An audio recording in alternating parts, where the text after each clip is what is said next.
Well, we are here in the World Congress, Hereford World Conference Congress. Fiona Carruthers, thank you for being here.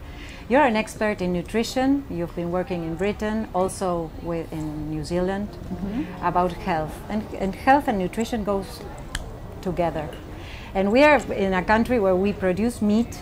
And meat nowadays, it's like, you say meat and maybe some people and some markets go like, should we eat meat? It's being like questioned for the health problems.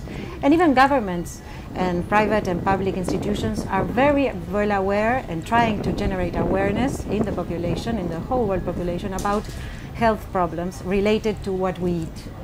We are what we eat. That's the phrase today. What can you say about meat today, and how should we sell it to our consumers? I think the important thing about meat is that there's a bundle of nutrients in meat which is so important for health, which is why I've been asked to come and speak at this conference about the importance of health throughout life. And I've talked, my talk is entitled From Womb to Tomb, because we literally do need good nourishment all through our lives at every stage. And meat, as I say, particularly beef, contains such a good bundle of nutrients that it has something to offer us whatever our age. How do you work specifically, your nutrition expertise, for the producers? How can they understand how to make that meat proper for the consumer with all the good qualities that they should have for the nutrition purpose? Well, they employ people like me exactly. to help do it for them. So yes, I'm a trained dietitian. I've worked both in the health sector and in the meat industry now. And so it's our job to promote the wonderful product that our farmers provide.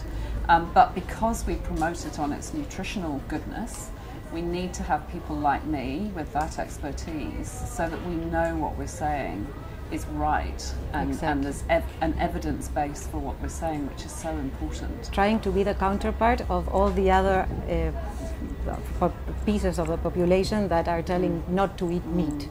We are having that kind of dietary indications. Absolutely. And the thing with nutrition is everybody thinks they know about nutrition. Exactly. And everybody knows something, but there's an awful lot of misinformation out there, and that's how these myths begin.